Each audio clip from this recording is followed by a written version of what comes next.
Good morning class. જય સ્વામિનારાયણ. ધોરણ 12 subject secretary practice and commercial correspondence, unit number 1 share બહાર પાડવા માં પ્રશ્ન નંબર 2 ક્વેશ્ચન નંબર 2. જય સરદાર સ્કૂલ ગોંડલથી આપનું હાર્દિક સ્વાગત છે. બરાબર.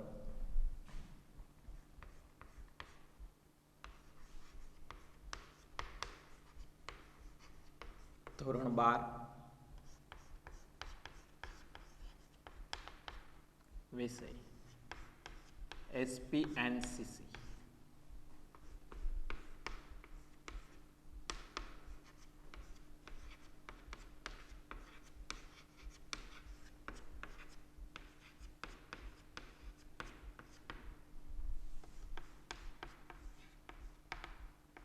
Question number 2.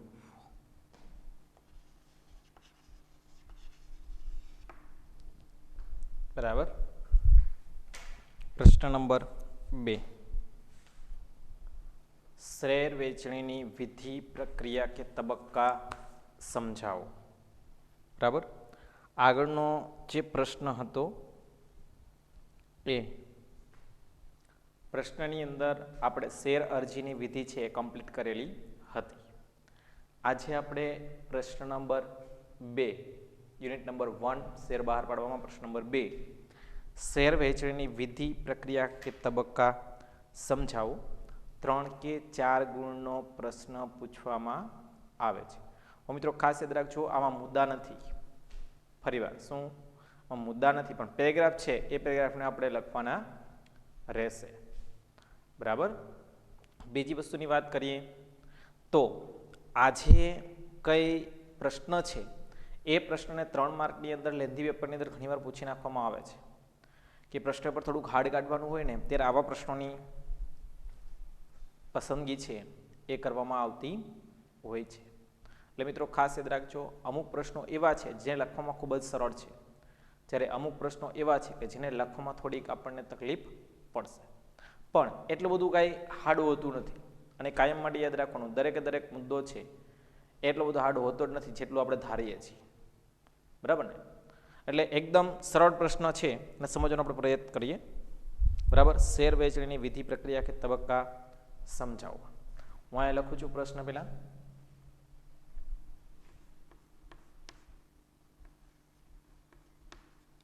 શેર વહેંચણીની વિધિ, પ્રક્રિયા કે તબક્કા સમજાવો.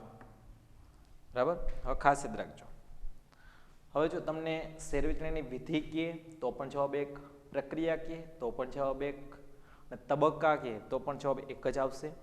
બરાબર. મોટા ભાગે અત્યાર સુધીની એક્ઝામની અંદર વિધિ જ શબ્દ છે એ મૂકવામાં આવેલો છે બોર્ડની. બરાબર. કે શેર વહેંચણી છે એમની વિધિ દર વખતે પૂછવામાં આવે છે. તો શેર અરજદારો પાસેથી જેટલી શેર રજીઓ મળે તેમજ શેર અરજદારના ખાતામાં ડીમેટ ખાતામાં શેર જમા કરવા એટલે શેર વહેંચણી. હવે આપણે અર્થ જોઈએ એનો. પહેલો મુદ્દો અર્થનો છે. બરાબર.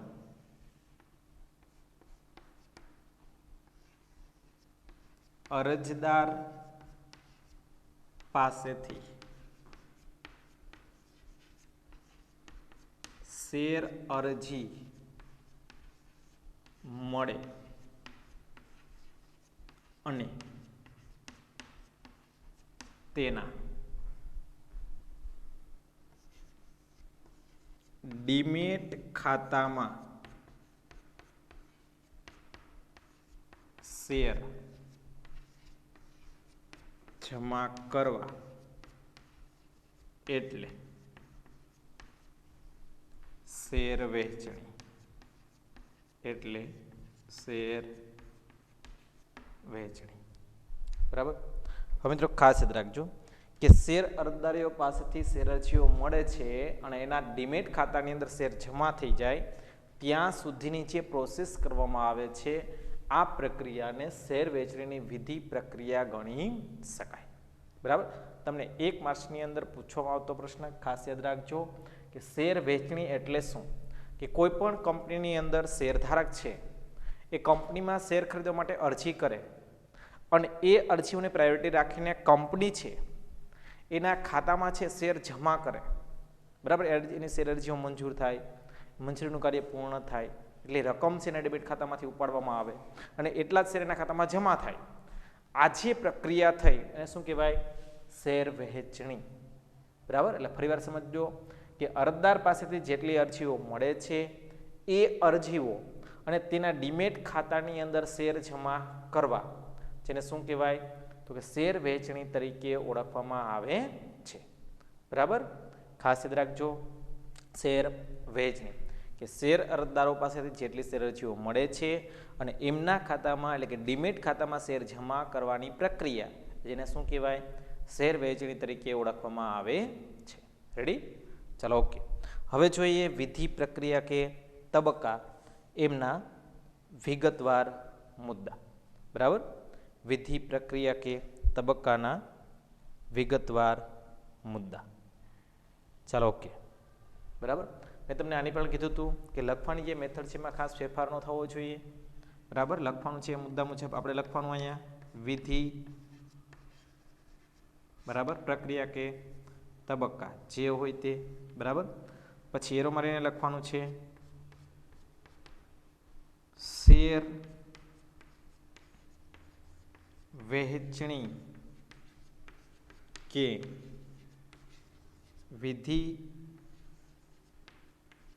અંગેની પ્રક્રિયા નીચે મુજબ છે. આ મુદ્દો ખાસ ભૂલાય નહીં દરેક બાબતમાં, જેના કોઈ આપણને નાણાં ચૂકવવાના નથી, કાંઈ યાદ રાખવાનું છે નહીં, ખાલી કોમન બાબત છે. કોઈ પણ મુદ્દો લખો તમે, અર્થ, પ્રક્રિયા, વિધિ, લક્ષણો, મહત્વ જે કંઈ હોય તે શેર વેચણીની વિધિ પ્રક્રિયા કે તબક્કા નીચે મુજબ છે. હવે આપણે શું લખવાનું છે? દરેક પેરેગ્રાફ વાઇઝ એને લખીને સમજાવવાનું છે. બરાબર. ચાલો ઓકે. મુદ્દા નંબર 1 થી શરૂઆત કરીએ. શેર વેચણીની વિધિ પ્રક્રિયા કે તબક્કા.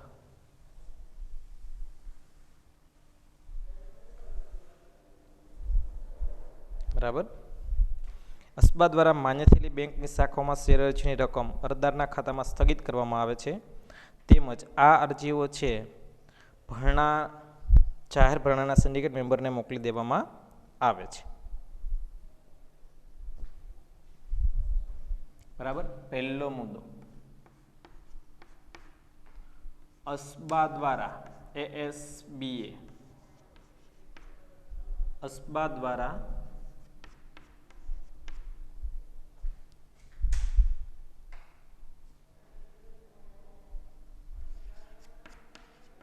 માન્ય બેંકની શાખામાં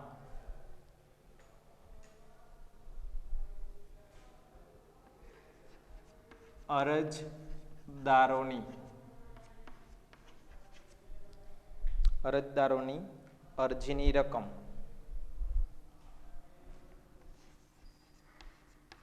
અરજીની રકમ સ્થગિત કરી દેવામાં આવે છે તથા આ અરજીઓ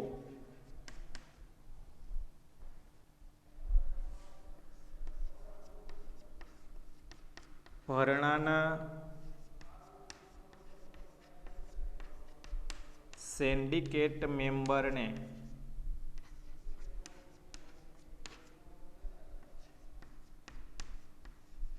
સોંપી દેવામાં આવે છે. આ પહેલો મુદ્દો આપણો. બરાબર. કે અસ્બા દ્વારા જે માન્ય બેંકો છે એ બેંકોમાંથી શેર અરજીની રકમ અરજદારના ખાતામાંથી સ્થગિત કરી દેવામાં આવશે. બરાબર. કે અરજીની જે કંઈ રકમ કરેલી હોય માની લો કોઈ શેરધારક છે, કોઈ અરજદાર છે, એમણે 100 શેર માટેની અરજી કરેલી છે, એક શેરની કિંમત 50 રૂપિયા હોય તો 5000 રૂપિયાની રકમ છે એની સ્થગિત કરી દેવામાં આવશે. શું કામે? કારણ કે એટલા રકમ માટેની અરજી કરેલી છે અને આ જે અરજી થઈ ગયા બાદ આ અરજી સંપૂર્ણ વિગતો સાથે આ અરજી છે એ કોને મોકલી દેવામાં આવશે? તો કે ભરણાના જે સિન્ડિકેટ મેમ્બર છે એ સિન્ડિકેટ મેમ્બરને મોકલી દેવામાં આવે છે. એટલે મુદ્દા નંબર 1 કે અસ્બા દ્વારા માન્ય જે કે બેંકો છે એ બેંકની શાખામાંથી અરજદારના ખાતામાંથી એટલી રકમ બ્લોક કરીને મીન્સ કે સ્થગિત કરી દેવામાં આવશે. મીન્સ કે અરજીની રકમ એટલી ઉપાડી લેવામાં આવશે અને અરજી છે એની સ્વીકાર કરી લેવામાં આવે છે. આ સાથે આ અરજી છે કોને મોકલી દેવામાં આવે છે? તો કે સિન્ડિકેટ મેમ્બરને મોકલી દેવામાં આવે છે. બરાબર? ફરી ધ્યાન આપજો કે જ્યારે કોઈ પણ અરજદાર છે એ કંપનીમાં શેર અરજી કરે છે તો એને માન્ય બેંક કે શાખાઓમાંથી અરજી ફોર્મ મેળવવું પડશે. એ અરજદારો બેંકમાં અરજી કરશે, ફોર્મ મેળવીને પછી બેંકના ખાતાની અંદર શું પ્રોસેસ થશે કે જે ડીમેટ ખાતું છે એ ડીમેટ ખાતાની અંદર એટલી અરજીઓ છે એ સ્થગિત કરી દેવામાં આવશે, મીન્સ કે બ્લોક કરી દેવામાં આવશે. રકમ આગળ આપણે જોઈ ગયા હતા એમ, બરાબર ને?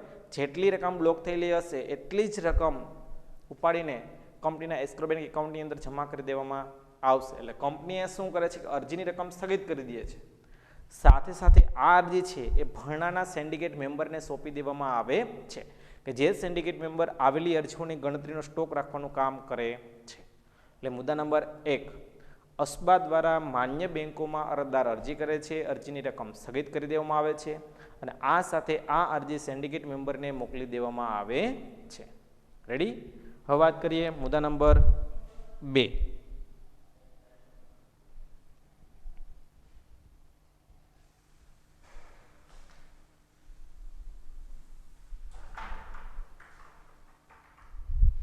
બરાબર? મુદ્દા નંબર 2. ચાલો ઓકે. હવે આપણે વાત કરીએ મુદ્દા નંબર 2. બરાબર? તો સિન્ડિકેટ મેમ્બર દ્વારા અરજીની જુદી જુદી વિગતો છે કે શેર બજારના ઇલેક્ટ્રોનિક બિડિંગ સિસ્ટમની અંદર ભરવામાં આવે છે. બરાબર? હવે કામ કોનું આવ્યું? સિન્ડિકેટ મેમ્બરનું. પહેલું કામ કોનું હતું? તો કે બેંકનું હતું. બીજું કામ તો કે સિન્ડિકેટ મેમ્બરનું. બરાબર? તો કે સિન્ડિકેટ મેમ્બર દ્વારા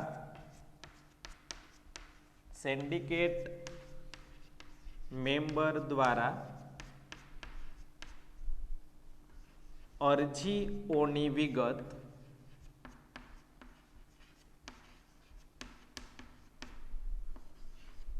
ઇલેક્ટ્રોનિક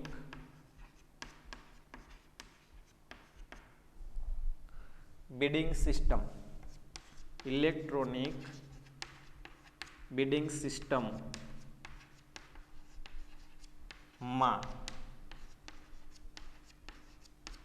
ભરવામાં આવશે. ઇલેક્ટ્રોનિક બિડિંગ સિસ્ટમમાં ભરવામાં આવે છે જેમાં અરજદારનું નામ, રોકાણકારનો વર્ગ, જેમાં અરજદારનું નામ, રોકાણકારનો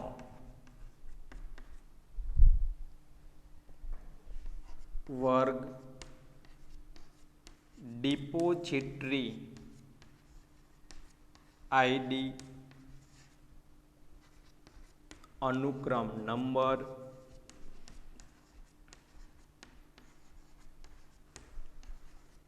ફાળવેલ શેરની સંખ્યા,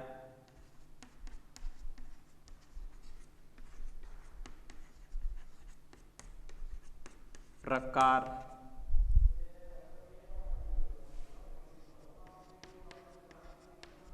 વગેરે જેવી વિગતો. રેડી? મુદ્દા નંબર 2. મુદ્દા નંબર 1 ની અંદર આપણે શું વાત કરી હતી કે ભાઈ શેર અરજીઓ છે એ શેર અરજીઓ છે બેંકની અંદર સ્થગિત કરવામાં આવશે એટલી રકમ આ અરજીઓ છે સિન્ડિકેટ મેમ્બરને મોકલી દેવામાં આવે છે. હવે કોનું કામ આવ્યું? તો કે સિન્ડિકેટ મેમ્બરનું. સિન્ડિકેટ મેમ્બરે શું કર્યું? તો કે સિન્ડિકેટ મેમ્બર પાસે જેટલી અરજીઓ આવેલી છે એ અરજીઓની વિગત, કોની વિગત?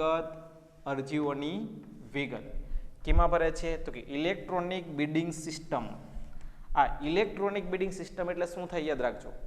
એક સમય એવો હતો કે શેર અરજીઓના પત્રક હતા, ફોર્મ, અને ફોર્મની અંદર બધી વિગતોને પેનથી લખવાની હતી. હવે એવું નથી.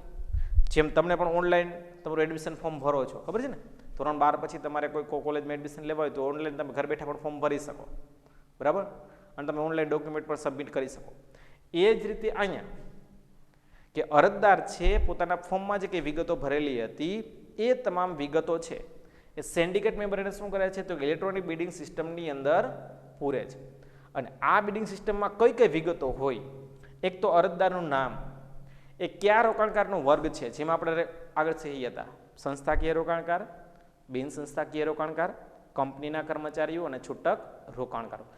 એમાંથી એ કયા રોકાણકારનો વર્ગ છે, એ ડિપોઝિટરી આઈડી, એમણે કોની પાસેથી શેર અરજી ફોર્મ મેળવેલું છે, કયા ડિમેટ ઉપરથી પોતે કાર્ય કરે છે, એટલે ડિપોઝિટરી આઈડી, અનુક્રમ નંબર, રજિસ્ટ્રેશન નંબર, બીજું ફાળવેલ શેરની સંખ્યા, કંપની તરફથી એમને કેટલા શેર મળેલા છે, બીજું શેરનો પ્રકાર, કેવા શેર છે, ઇક્વિટી શેર છે, પ્રેફરન્સ શેર છે, રિડીમેબલ પ્રેફરન્સ શેર છે, કન્વર્ટિબલ શેર છે કે નોન કન્વર્ટિબલ ડિબેન્ચર શેર છે, કેવા શેર છે.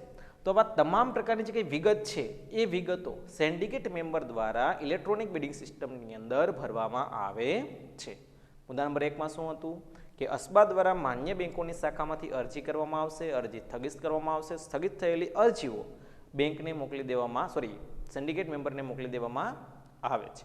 સિન્ડિકેટ મેમ્બરે શું કર્યું તો કે આવેલી વિગતો છે ને ઇલેક્ટ્રોનિક સ્વરૂપમાં ટ્રાન્સફર કર્યું, જેમાં નામ, શેરની સંખ્યા, શેરનો પ્રકાર, ડિપોઝિટરી આઈડી વગેરે જેવી વિગતો ભરવામાં આવે છે. જો એકદમ સરળ છે, યાદ રાખજો, બસ આપણી થોડીક તૈયારી હોવી જોઈએ.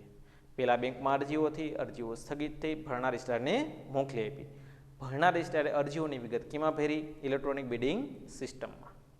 ઇલેક્ટ્રોનિક બિડિંગ સિસ્ટમમાં કઈ કઈ વિગતો તો કે નામ, શેરની સંખ્યા, શેરનો પ્રકાર વગેરે જેવી વિગતો. રેડી? હવે વાત કરીએ આપણે મુદ્દા નંબર 3.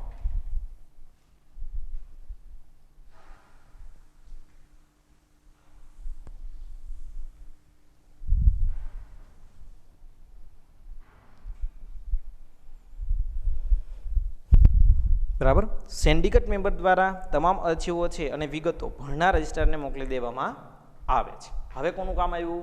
ભરનાર રજિસ્ટ્રાર. બરાબર, લખવાનું મુદ્દા નંબર 3 ની અંદર સિન્ડિકેટ મેમ્બર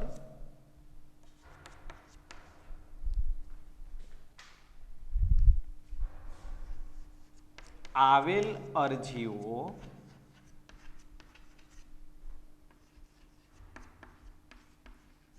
ભરનાર રજિસ્ટ્રારને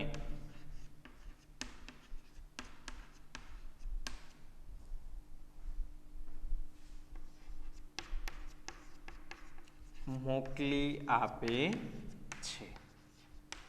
બરાબર, પેલા બેંકનું કામ આવ્યું, બેંકે સિન્ડિકેટ મેમ્બરને મોકલી, સિન્ડિકેટ મેમ્બરે કોને મોકલી? ભરનાર રજિસ્ટ્રારને.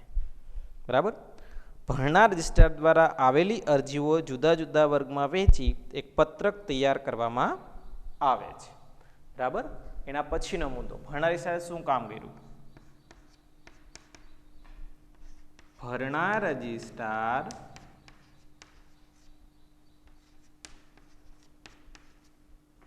આવેલ અરજીઓની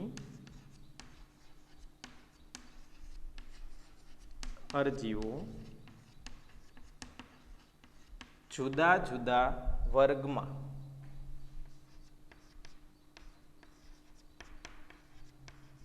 વહેંચે છે.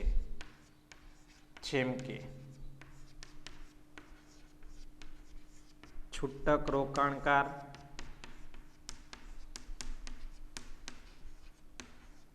વિદેશી રોકાણકાર,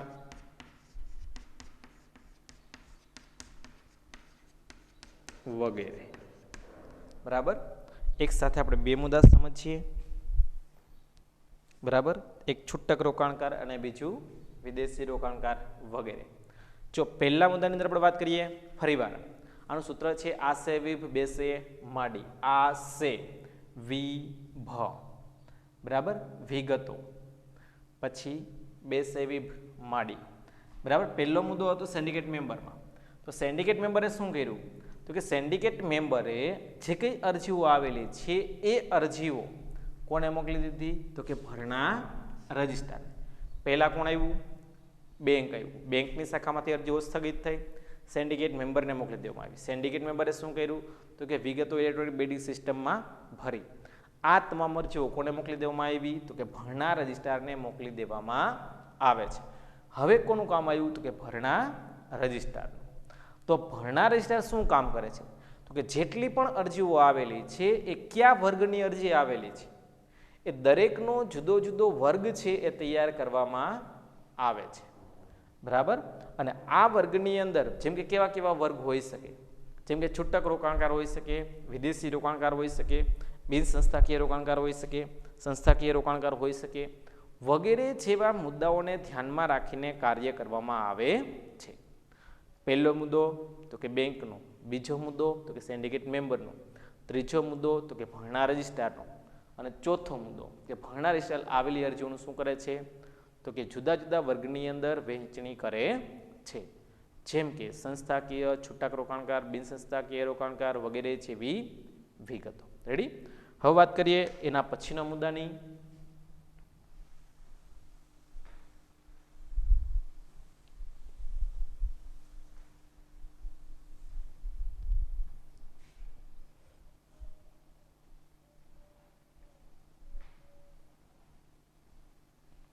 બરાબર. ભરણા રજિસ્ટ્રાર, સેક્રેટરી અને સંચાલક મંડળ 3 વ્યક્તિઓ.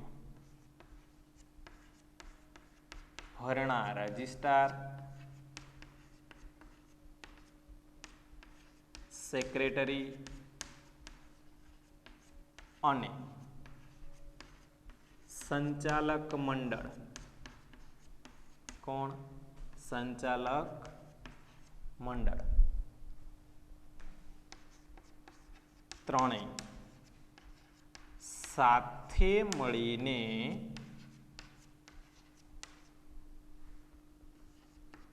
શેર ફાળવણીના આધારો નક્કી કરે છે. મુદ્દા નંબર 5. હજુ યાદ રાખજો, શેર ફાળવણીના આધારો. બરાબર.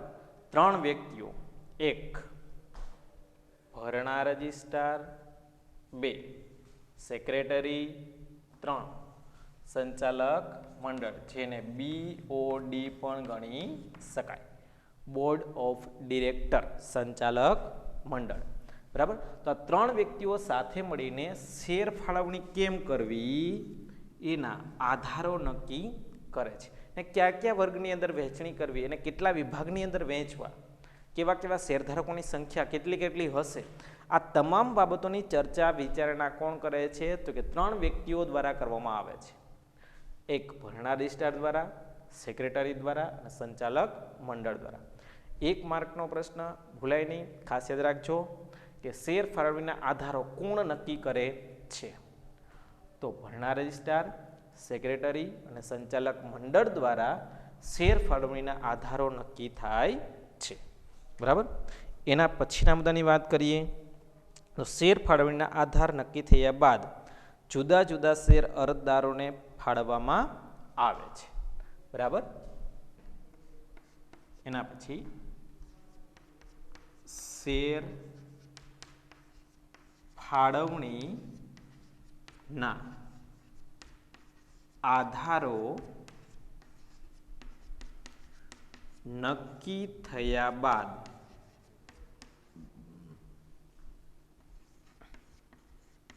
જુદા જુદા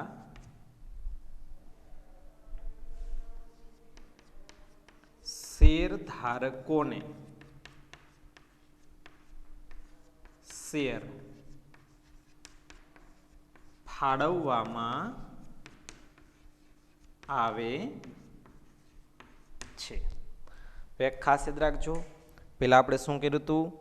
તો કે શેર ફાળવણીના આધારે એક શેર ફાળવણીના જુદા જુદા વર્ગ નક્કી થઈ ગયા.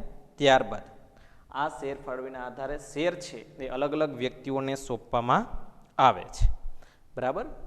જો પહેલા મુદ્દાથી શરૂઆત કરીએ તો ફરીવાર ધ્યાન આપજો અહીંયા.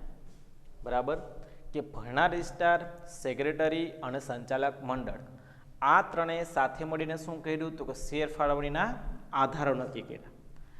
આ જે આધારો નક્કી થયા એ આધારો નક્કી થયા બાદ જુદા જુદા શેરધારકો એમને શેર છે એ ફાળવી દેવામાં આવે છે.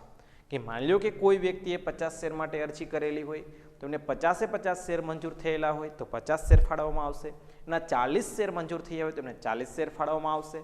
પણ એ શેર ફાળવણીના આધારો નક્કી થયા બાદ કે શેર ફાળવણીના આધારો નક્કી થયા બાદ જે તે શેરધારકો છે એ શેરધારકોને જેટલા શેર મંજૂર થયેલા હશે એટલા શેર એમને ફાળવવામાં આવે છે. રેડી. પહેલો મુદ્દો શું હતો તો કે બેંકમાં અરજીઓ સ્થગિત થઈ, સ્થગિત થયેલી અરજીઓ સિન્ડિકેટ મેમ્બરને મોકલી, સિન્ડિકેટ મેમ્બરે વિગતો ભરી, એ વિગતો ભરનાર રજિસ્ટ્રારને મોકલી દેવામાં આવી. ભરનાર રજિસ્ટ્રારે શું કર્યું તો કે જુદા જુદા વર્ગની અંદર નક્કી કર્યું. એ પછી 3 વ્યક્તિઓ ભરનાર રજિસ્ટ્રાર, સેક્રેટરી અને સંચાલક મંડળ એમણે આધારો નક્કી કર્યા અને આધારો નક્કી થયા બાદ શેરધારકોને શેર ફાળવવાનું કાર્ય થાય છે. મીન્સ કે શેર આપવાનું કાર્ય કરવામાં આવે છે. બરાબર. આગળ જોઈએ. હજી 2 મુદ્દા બાકી છે આપણા.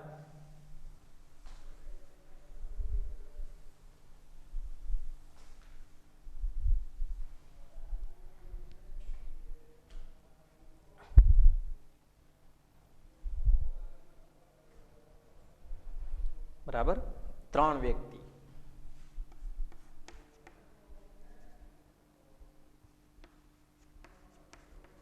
ભરણા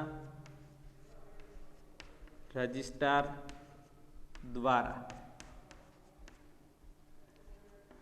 શેર ફાળવણી પત્રક તૈયાર થયા બાદ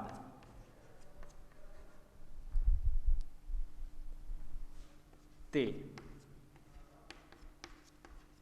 શેર બજાર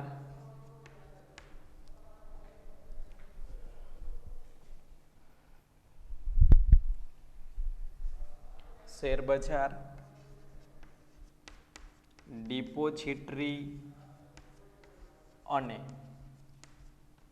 સેબીને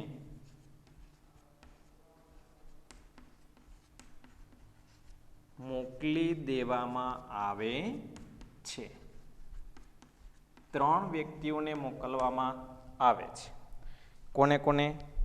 એક શેર બજારને, બીજું ડિપોઝિટરીને અને ત્રીજું સેબીને. બરાબર. હવે કામ કોનું આવશે તો કે ડિપોઝિટરીનું. તો ડિપોઝિટરી શું કરે છે તો કે ડિપોઝિટરી દ્વારા અરજદારના ડીમેટ ખાતામાં શેર જમા કરવામાં આવે છે. તેમાં લીડ મેનેજર દ્વારા શેર બજાર પર શેરની નોંધણીની પ્રક્રિયા પૂર્ણ કરવામાં આવે છે. બરાબર. છેલ્લો મુદ્દો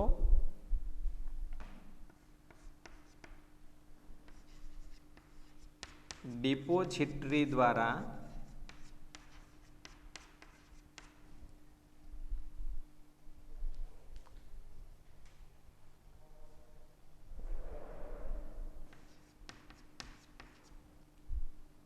શેરધારકના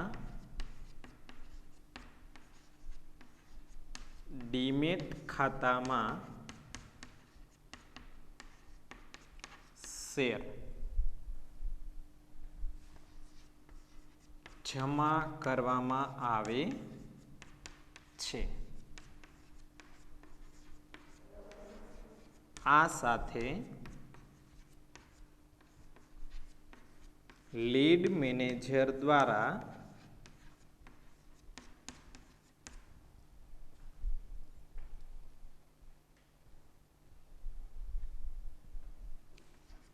શેર બજારમાં લીડ મેનેજર દ્વારા શેર બજારમાં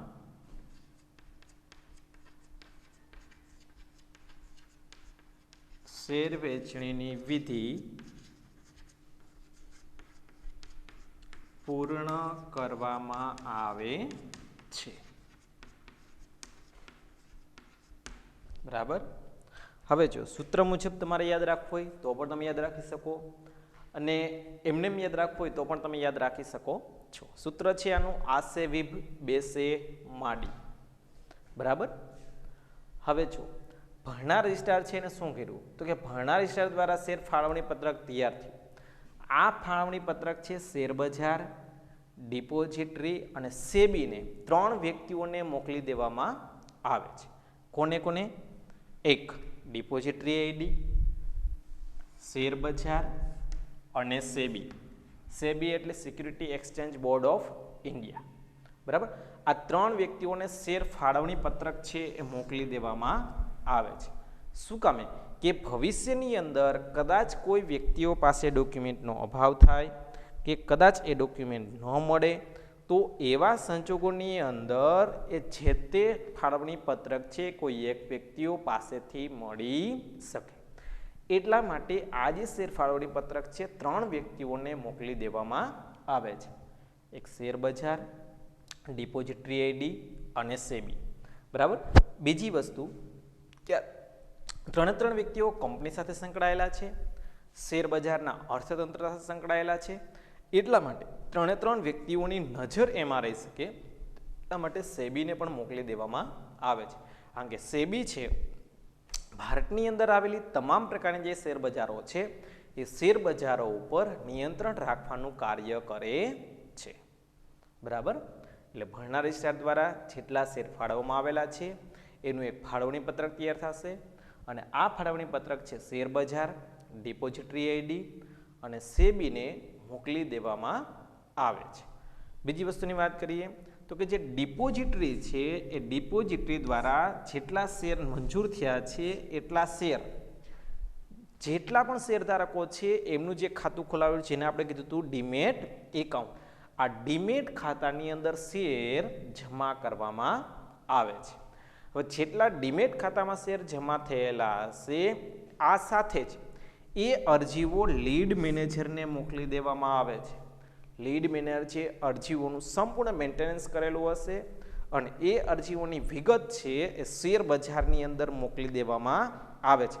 મીન્સ કે અહીંયા શેર વેચણીની વિધિ છે કમ્પ્લીટલી તો કે પૂર્ણ કરવામાં આવે છે. કોના દ્વારા? તો કે લીડ મેનેજર દ્વારા. આ ખાસ યાદ રાખજો કે શેર વેચણીની વિધિ કોના દ્વારા પૂર્ણ થાય છે તો ઘણા બધા સેક્રેટરી લખીને આવે છે. શું આવશે ત્યાં? લીડ મેનેજર દ્વારા. કે લીડ મેનેજર શેર વેચણીની સંપૂર્ણ વિધિ અંગેની પ્રક્રિયા જે કંઈ છે એ શેર બજારને મોકલી આપે છે અને ત્યાં શેર વેચણીની વિધિને પૂર્ણ કરવામાં આવે છે. બરાબર મિત્રો. તો ખાસ યાદ રાખજો શેર વેચણી અને તે અંગેની વિધિ. પહેલો મુદ્દો ફરીવાર તમને રિવિઝન કરાવું છું. ટૂંકમાં સૂત્ર છે આસે વિભ બેસે માડી. પહેલું આ અસ્બા દ્વારા માન્ય થયેલી બેંકની શાખામાંથી શેર અરજદારની રકમ સ્થગિત કરવામાં આવશે. સ્થગિત થયેલી રકમ સાથેની અરજીઓ કોને મોકલી દેવામાં આવશે તો કે સિન્ડિકેટ મેમ્બરને મોકલી દેવામાં આવે છે. એટલે બેંકનું કામ અહીંયા પૂર્ણ. હવે કોણ આવ્યું? Syndicate member. સિન્ડિકેટ મેમ્બર શું કરે છે તો સિન્ડિકેટ મેમ્બર પોતાની પાસે આવેલી અરજીઓ છે એ અરજીઓની ઇલેક્ટ્રોનિક બિડિંગ સિસ્ટમમાં રૂપાંતર કરે છે જેમાં અરજદારનું નામ, શેરનો પ્રકાર, સંખ્યા, ડિપોઝિટરી આઈડી વગેરે જેવી વિગતો. બરાબર. પછી હવે કોણ આવ્યું? ભરનાર રજિસ્ટ્રાર. આ સાથે આવેલી અરજીઓને ભરનાર રજિસ્ટ્રારને મોકલી દેવામાં આવે છે. ભરનાર રજિસ્ટ્રાર શું કરે છે તો કે ભરનાર રજિસ્ટ્રાર આવેલી અરજીઓના જુદા જુદા વર્ગ નક્કી કરવાનું કામ કરે છે. જેમ કે છૂટક રોકાણકાર, સંસ્થાકીય રોકાણકાર, વિદેશી રોકાણકાર, કયા વર્ગની અંદર એનો સમાવેશ થાય છે. બરાબર. એ રીતના એનો રોકાણકારનો વર્ગ નક્કી કરવામાં આવે છે. હવે 3 વ્યક્તિઓ સાથે મળશે. સેક્રેટરી, ભરનાર રજિસ્ટ્રાર અને સેબીનો કોઈ એક વ્યક્તિ. આ જે વ્યક્તિઓ છે એ સાથે મળીને સંચાલક મંડળ આ 3 વ્યક્તિઓ સાથે મળીને શેર ફાળવણીના આધારો નક્કી કરે છે. એ શેર ફાળવણીના આધારો નક્કી થઈ ગયા બાદ એક ભરનાર રજિસ્ટ્રાર દ્વારા શેર વેચણી પત્રક છે તૈયાર કરવામાં આવે છે. બરાબર. શેર ફાળવવામાં આવે છે અને એના આધારે એક શેર વેચણી પત્રક તૈયાર કરવામાં આવે છે. આ શેર વેચણી પત્રક તૈયાર થઈ ગયા બાદ જે તે અરજદારોના જે ડીમેટ ખાતા છે એ ડીમેટ ખાતાની અંદર આ શેર છે એ જમા કરવામાં આવે છે. આ સાથે આવેલી અરજીઓ છે એ તમામ અરજીઓ કોને તો કે લીડ મેનેજરને મોકલી દેવામાં આવે છે. લીડ મેનેજર શેર બજારમાં આ શેર વેચણીની વિધિ પૂર્ણ કરવાનું કામ કરે છે. રેડી? ફરીવાર સમજો. શેર વેચણીની વિધિ, પ્રક્રિયા કે તબક્કા. બરાબર? શું? શેર વેચણીની વિધિ, પ્રક્રિયા કે તબક્કા. સૂત્ર હતું આસે વિભ બેસે માડી. ફરીવાર ટૂંકમાં તમને સમજાવી દઉં છું. પહેલા બેંકમાં અરજીઓ સ્થગિત કરવામાં આવે. આ અરજીઓ સિન્ડિકેટ મેમ્બરને મોકલી દેવામાં આવે. સિન્ડિકેટ મેમ્બર આવેલી અરજીઓનું ઇલેક્ટ્રોનિક બિડિંગ સિસ્ટમમાં રૂપાંતર કરે છે, સાથે ભરનાર રજિસ્ટ્રારને મોકલી દે છે. ભરનાર રજિસ્ટ્રાર છે આવેલી અરજીઓને જુદા જુદા વર્ગની અંદર વેચવાનું કામ કરે છે. ત્યારબાદ ભરનાર રજિસ્ટ્રાર, સેક્રેટરી અને સંચાલક મંડળ આ ત્રણેય વ્યક્તિઓ સાથે મળીને શેર ફાળવણીના આધારો નક્કી કરે છે. એ શેર ફાળવણીનું કાર્ય થઈ ગયા બાદ શેર ફાળવણીના આધારે જુદા જુદા વર્ગની અંદર અરજદારોને શેર ફાળવવામાં આવે છે. આ શેર ફાળવણીનું કાર્ય પૂર્ણ થઈ ગયા બાદ શેર ફાળવણી પત્રક તૈયાર કરવામાં આવે છે અને આ શેર ફાળવણી પત્રક ત્રણ વ્યક્તિઓ શેર બજાર, ડિપોઝિટરી અને સેબીને મોકલી દેવામાં આવે છે. સાથે સાથે ડીમેટ ખાતાની અંદર એટલે કે શેર ધારકના જે ડીમેટ ખાતા છે એ ખાતાની અંદર શેર જમા કરવાનું કાર્ય થાય છે અને આ અરજીઓ લીડ મેનેજરને સોંપી દેવામાં આવે છે. સાથે અહીંયા શેર વેચણીની વિધિ, કાર્ય, પ્રક્રિયા, તબક્કા પૂર્ણ થયેલું ગણાય છે. રેડી? તો આ સાથે પ્રશ્ન નંબર 2 આજે આપણે અહીંયા પૂર્ણ કરીએ છીએ. નેક્સ્ટ પિરિયડની અંદર નવા પ્રશ્નો સાથે ફરીવાર પાછા મળશું. ત્યાં સુધી બધાને ઓલ ધ બેસ્ટ. જય સ્વામિનારાયણ.